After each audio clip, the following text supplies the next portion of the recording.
प्यारे दोस्तों नमस्ते। आइए हम सुनते हैं श्री राम जी की कहानी। कहानी शुरू करने से पहले आप मेरे YouTube चैनल पर नए हो तो मेरे YouTube चैनल को सब्सक्राइब करें। बहुत पहले समय की बात है, शिवपुरी गांव में विनायक नाम का एक लड़का रहता था। वो स्वभाव से बहुत आलसी था, परंतु वो उतना ही भोला भाला था। वो दिन भर कोई काम नहीं करता था, सारा दिन खाना और सोना ही उसकी आदत थी। उसके परिवार के सदस्य भी जब उसे काम के लिए कहते तो वो कुछ ना कुछ बहाना बना लेता था। ऐसे ही एक दिन, अरे विनायक, जब देखूं तब सोता रहता है, इस आलस को छोड़ और जाकर कुछ ना कुछ कर।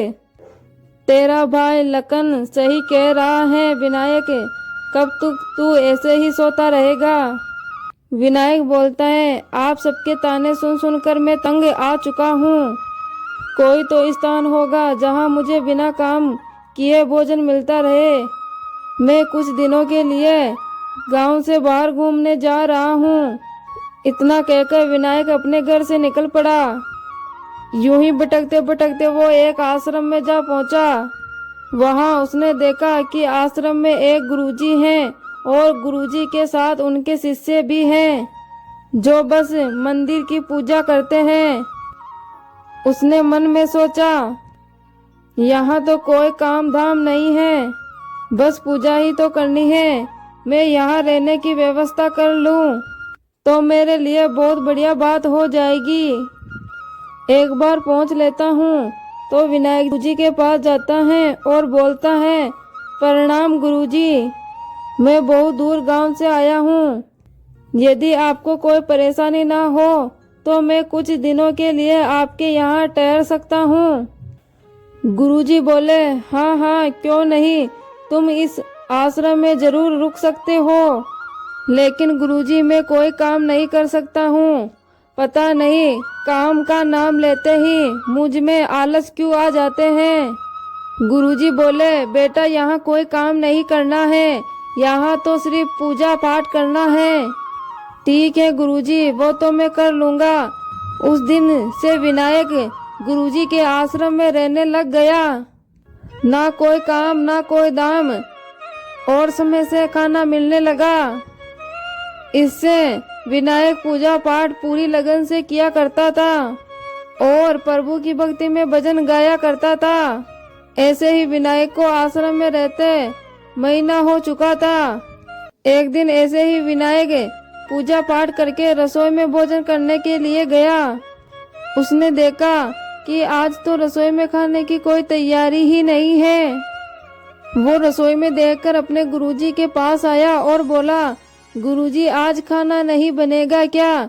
गुरुजी बोले, विनायक आज एकादशी है, आज आश्रम में सबका उपवास है और आज तुम भी उपवास रखो। नहीं नहीं गुरुजी, आज मैंने उपवास रख लिया तो मैं कल का दिन नहीं देख पाऊंगा। मैंने कभी उपवास नहीं किया है और मैं कभी भूखा नहीं रह सकता। मुझे तो बहुत भूख लगती है। गुरुजी बोले, ठीक है विनायक, तुझे उपवास नहीं रखना तो मत रखो, पर खाना भी तुम्हारे लिए कोई और नहीं बनाएगा, तुम स्वयं बनाकर खाना खा लो। विनायक तो स्वभाव से ही बहुत आलसी था। उसे तो बस बैठकर खाने की आदत थी, पर भूख भी तो शांत करनी थी। गुरुजी की बात सुनकर गया रसोई में। लकड़ी, आटा, तेल सब सामग्री लेकर विनायक खाना बनाने बैठ गया। उतने में गुरुजी आ गए और गुरुजी बोले, विनायक तुम आज उस नदी के पार जाकर रसोई बना लो और जब तुम भोजन बना लोगे तब राम जी को भोग जरूर लगा लेना। ठीक है गुरुजी, मैं भोजन बनाकर राम जी के भोग लगा दूंगा। अब मैं चलता हूँ। विनायक नदी पार पहुंचकर जैसे तैसे कर खाना बनाया। विनायक मन में बोलता है, यह भोजन बनाना तो कितना भारी काम है, पर जैसे तैसे बन गया। अब जल्दी से खा भी लेता हूँ। पर गुरुजी ने कहा था, भोजन करने से पहले श्री राम के भोग जरूर लगा देना। आओ मेरे राम जी, भोग लगाइए। प्रभु राम आइए, श्री राम आइए, मेरे भोजन का भोग लगाइए। अरे मेरा भोजन भी समाप्त हो गया और भोजन ठंडा हो रहा है और भगवान तो आए ही नहीं। ऐसे कोई नहीं आया तो विनायक तो परेशान हो गया कि यहाँ तो कोई नहीं आया और मुझे तो बहुत तेज भूख लग रही है और राम जी तो आ ही नहीं रहे। गुरुजी तो जानते थे कि प्रभु साक्षात आएंगे तो नहीं, और इधर विनायक था आलसी, वो कुछ समझदार नहीं था, वो गुरुजी की बात पर ही अटा रहा। विनायक बोलता है, देखो राम जी, मुझे पता है मैंने रूखा सूखा बनाया है, इसलिए आप खाना खाने नहीं आ रहे हो। तो सुनो प्रभु, आज आश्रम में भी कुछ नहीं बनाया है, आज एकादशमी का सब उपवास है, खाना हो तो यही भोग खा लो। वो कहते हैं ना, भगवान भी भगत के वश में होते हैं। भगवान श्री राम जी अपने भगत की सरलता पर बहुत ही मुस्कुराए और माता सीता के साथ प्रकट हो गए। विनायक उनको देखकर मन में सोचता है कि गुरुजी ने तो कहा था कि श्री राम ही आएंगे, लेकिन उनके साथ तो सीता मैया भी आ गई, पर मैंने तो भोजन सिर्फ 2 ही लोगों का बनाया है, एक को खिलाऊंगा और दूसरे को ना पूछूंगा तो ये अच्छा नहीं लगेगा। चलो कोई बात नहीं, मैं आज इन दोनों को ही भोजन खिला देता हूँ और मैं आज भूखा रह लूंगा। सीता माता खाते हुए बोली, प्रभु आज आपके इस भगत ने तो भोजन बहुत ही स्वादिष्ट बनाया है, तभी तो माते मैंने तुम्हें मेरे साथ आने का आग्रह किया है। विनायक बोला, प्रभु आप दोनों को मेरे हाथ का भोजन अच्छा लगा, ये जानकर मुझे बहुत ही खुशी हुई है, पर मैं ये नहीं जानता था कि आप दोनों एक साथ आएंगे, इसलिए मैं भूखा रह गया। अगली एकादशी पर ऐसा ना करना, पहले ही बता देना आप कितने जने आ रहे हो, और हाँ थोड़ा जल्दी आ जाना। भगवान श्री राम जी विनायक जी की बोली बाली बातें सुनकर मुस्कुराने लगे और माता सीता के साथ प्रसाद ग्रहण करके चले गए। अगली एकादशी तक विनायक सब कुछ भूल गया। उसे लगा भगवान ऐसे ही आते रहेंगे और ऐसे ही भोजन ग्रहण करके जाएंगे। फिर एकादशी आई तो विनायक सोच में पड़ गया। विनायक सोचता है, कहीं ऐसा ना हो कि मैं 2 ही लोगों का भोजन बना लूं और साथ में माता भी आ जाए, इसलिए मैं 3 लोगों का भोजन बना लेता हूँ। विनायक अपने गुरुजी को बोलता है, गुरुजी मैं नदी पार भोजन बनाने जा रहा हूँ, लेकिन आज अनाज थोड़ा ज्यादा लगेगा क्योंकि वो 2 लोग खाना खाने आते हैं। विनायक की बात सुनकर गुरुजी मुस्कुराते हैं और बोलते हैं, लगता है तू भूख के कारण बावला हो रहा है, ठीक है ले जा और अनाज ले जा। अब की बार विनायक ने 3 लोगों का खाना बनाया। फिर श्री राम और सीता माता को पुकारा, माते आइए और प्रसाद ग्रहण कीजिए। भगवान की भक्ति भी बड़ी निराली है, उन्हें अपने भगत के साथ हंसी टिटोली करने का मजा ही आता है। इस बार श्री राम माता सीता के साथ भरत लक्ष्मण शत्रुघ्न और हनुमान जी को साथ में लेकर आ गए। विनायक उनको देखकर बोलता है, अरे ये क्या हुआ, एक का भोजन बनाया तो 2 आए और 2 का भोजन बनाया तो पूरा खानदान ही आ गया, लगता है आज भी भूखा ही रहना पड़ेगा। विनायक ने सबको भोजन खिलाया और बेटा बेटा देखता रह गया। इस एकादशमी भी पहले की जैसे ही निकल गई। ऐसे ही दिन निकले और फिर एकादशमी आई। विनायक ने अपने गुरुजी से कहा, गुरुजी आपके श्री राम जी अकेले क्यों नहीं आते, ये अपने पूरे परिवार को लेकर ही क्यों आते हैं, इस बार अनाज थोड़ा ज्यादा देना। विनायक की बात सुनकर गुरुजी मन में सोचते हैं कि ये विनायक हर बार मेरे से अनाज ज्यादा बढ़ाकर ले रहा है, कहीं ये अनाज को बाजार में बेचता तो नहीं है। आज मुझे इसका पीछा करना होगा। ठीक है विनायक, भंडार में से जितना अनाज चाहिए उतना ले लो। विनायक जब अनाज लेकर नदी पार चला गया तो गुरुजी भी उसके पीछे चुपके से चले गए। विनायक सोचता है कि इस बार मैं भोजन पहले नहीं बनाऊंगा, पता नहीं कितने लोग आएंगे, इसलिए मैं पहले ही भगवान को बुला लेता हूँ। प्रभु राम आइए, श्री राम आइए, मेरे भोजन का भोग लगाइए। देखते ही देखते सारा राम दरबार मौजूद हो गया। राम मुस्कुराए और सीता माता भी गदगद हो गई। हनुमान जी बोले, प्रभु ये क्या, हम सब तो आपके साथ भोजन के लिए पधारे हैं और यहाँ पर तो प्रसाद तैयार ही नहीं है। विनायक बोलता है, प्रभु मैंने इस बार खाना नहीं बनाया। श्री राम बोले, विनायक आज क्यों नहीं बनाया? विनायक बोलता है, राम जी भोजन बनाकर क्या फायदा, मैं तो भूखा ही रह जाऊंगा, फिर क्या फायदा बनाने का, आप ही बना लो और आप ही खा लो। लक्ष्मण बोलता है, क्या करे भैया? श्री राम बोले, भगत की इच्छा है, इसे तो पूर्ण करनी ही होगी, चलो सभी लग जाओ काम पर। लक्ष्मण तुम लकड़ी काट लाओ, देवी सीता तुम आटा गूंद लो और मैं चूल्हे की तैयारी करने लग जाता हूँ। राम जी के साथ मिलकर सभी भोजन बनाने लगे। विनायक एक तरफ बैठकर देखता रहा। माता सीता जब राम जी के साथ रसोई बना रही थी, कहीं ऋषि मुनि प्रसाद लेने आने लगे। गुरुजी बोलते हैं, यहाँ तो कोई दिखाई नहीं दे रहा, ये भोजन बनाए अकेला क्यों बैठा है? विनायक बेटा क्या बात है, खाना क्यों नहीं बनाया? विनायक बोला, गुरुजी आप अच्छा किए आप आ गए, देखो कितने लोग आते हैं श्री राम जी के साथ।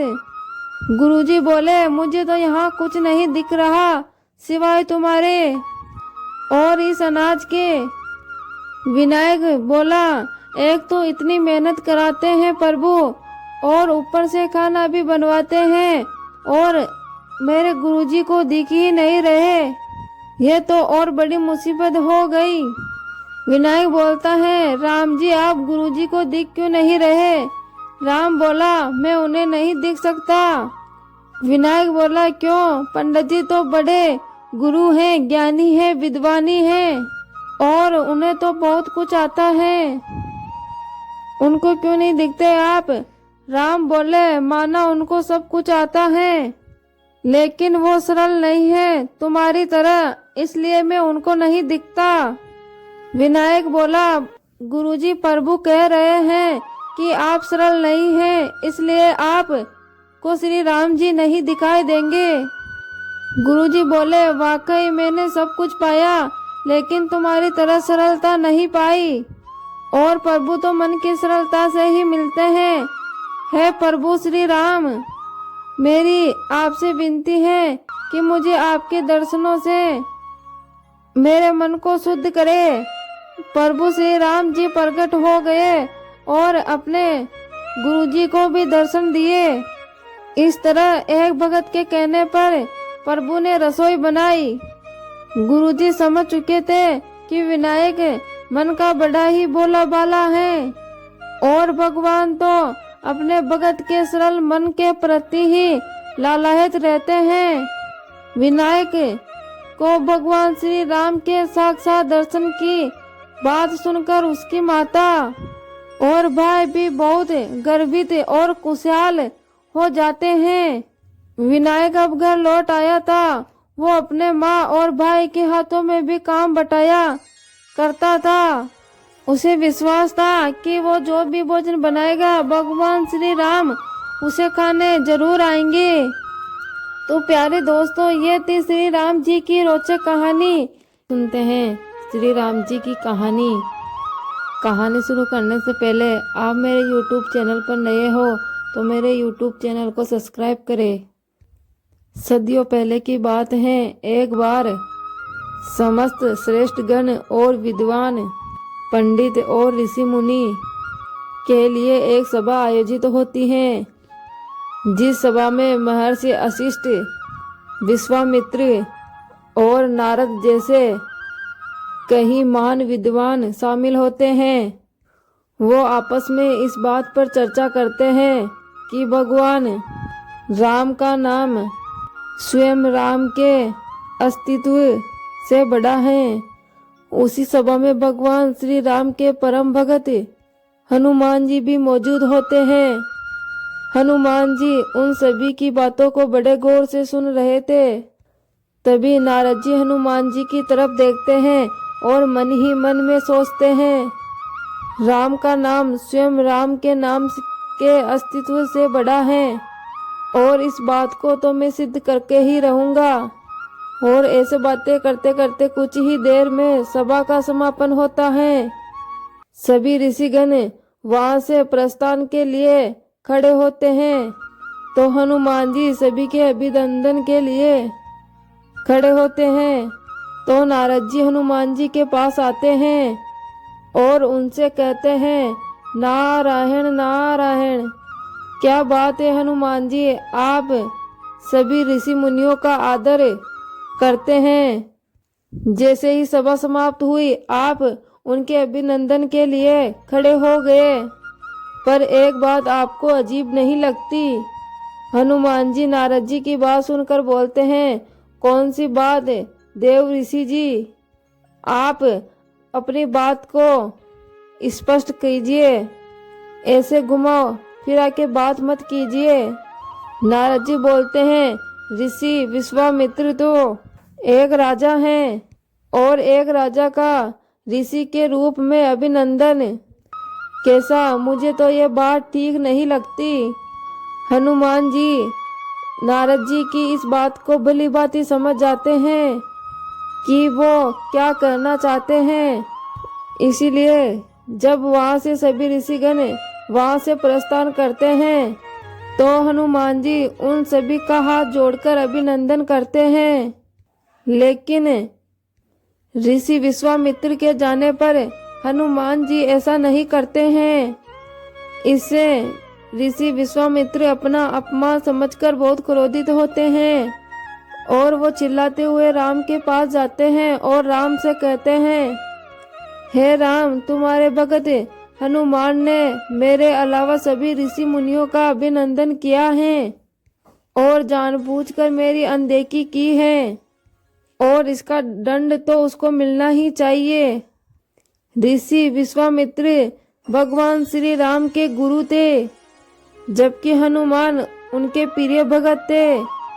अब उनके लिए दोनों ही महत्वपूर्ण थे, पर इस संसार में सबसे बड़ा स्थान गुरु का होता है। इसलिए राम अपने गुरु विश्वामित्र की बातों का अवहेलना नहीं करते हैं। काफी सोच विचार के बाद श्री राम विश्वामित्र से कहते हैं, हे गुरुदेव, आप ही बताइए, इस अवहेलना के बदले हनुमान को क्या दंड दिया जाए। उनकी बात सुन विश्वामित्र क्रोधित हो जाते हैं और विश्वामित्र के ऊंचे स्वर से पूरी सभा कांप जाती है। राम, हनुमान को मृत्युदंड दिया जाए और इसे मृत्युदंड तुम्हारे हाथों दिया जाए, यही हनुमान की सजा है। ऐसी बात अपने गुरुदेव के मुंह से सुन के श्री राम आश्चर्यचकित हो जाते हैं और हनुमान के प्रति अपार प्रेम होते हुए भी ऋषि विश्वामित्र की बात का समर्थन करने पर भी श्री राम विवश होकर कहते हैं, हनुमान, तुम्हारा यह दंड क्षमा योग्य नहीं है, तुम्हें मृत्युदंड अवश्य दिया जाएगा। हनुमान जी श्री राम की बात सुनकर बोलते हैं, जैसी आपकी इच्छा प्रभु, आपके हाथों से मुझे मृत्यु मिलेगी, यह तो मेरा बड़ा ही सौभाग्य होगा। श्री राम अपने गुरु की बात का मान रखने के लिए हनुमान को मृत्युदंड देने के लिए तैयार हो जाते हैं और हनुमान जी बहुत दुखी हो जाते हैं। तभी नारद जी उनके पास आकर बोलते हैं, नारायण नारायण। राम भगत हनुमान, मेरी बात मानो तो राम नाम में लीन हो जाओ। हो सकता है उनके नाम में लीन होने से इस स्थिति में परिवर्तन हो जाए। नारद की बात मानकर हनुमान जी जंगल में एक पेड़ के नीचे बैठकर राम नाम का जप करने लगते हैं। जय श्री राम, जय श्री राम, जय श्री राम, जय श्री राम, जय श्री राम। हनुमान राम नाम में विलीन हो जाते हैं और उधर राम हनुमान को मृत्यु दंड देने के लिए वहां उपस्थित होते हैं। विधि का विधान भी कितना अजीब है। जो अपार स्नेह का भाग्य है, आज उसी को मृत्यु दंड देने को विवश हूँ। भगवान राम अपने ख्यालों में खोए हुए थे, तभी उनको अपने गुरु विश्वामित्र के अपमान का स्मरण हो जाता है और वो क्रोधित अवस्था में आकर अपना बाण निकालकर हनुमान की तरफ छोड़ देते हैं। लेकिन उनके बाणों का हनुमान पर कोई असर नहीं होता। श्री राम बोलते हैं, ये कैसी विडंबना है, मेरे सभी बाण ऐसे खाली ही क्यों जा रहे हैं। हनुमान अपनी आंखें बंद करके लगातार राम नाम का जाप कर रहा था। राम अपनी हर शक्तिशाली शक्तियों का प्रयोग करके थक जाते हैं, किंतु वो हनुमान का बाल भी बांका नहीं कर पाते हैं। श्री राम आश्चर्यचकित होकर कहते हैं, कुछ भी हो हनुमान, लेकिन तुझे मृत्यु दंड तो मिलकर ही रहेगा। मेरे गुरु को दिए वचन का पालन तो मुझे करना ही होगा। इतना कहते ही राम अपना ब्रह्मास्त्र निकालते हैं और उसका प्रयोग करने लगते हैं। वो जैसे ही ब्रह्मास्त्र का प्रयोग करते हैं तो तीनों लोकों में हाहाकार मच जाता है। जमीन से ज्वालामुखी टूट पड़ती हैं और सागर में ऊंची ऊंची लहरें उठने लगती हैं। पर्वत गिरने लगते हैं, जंगल में आग लग जाती है।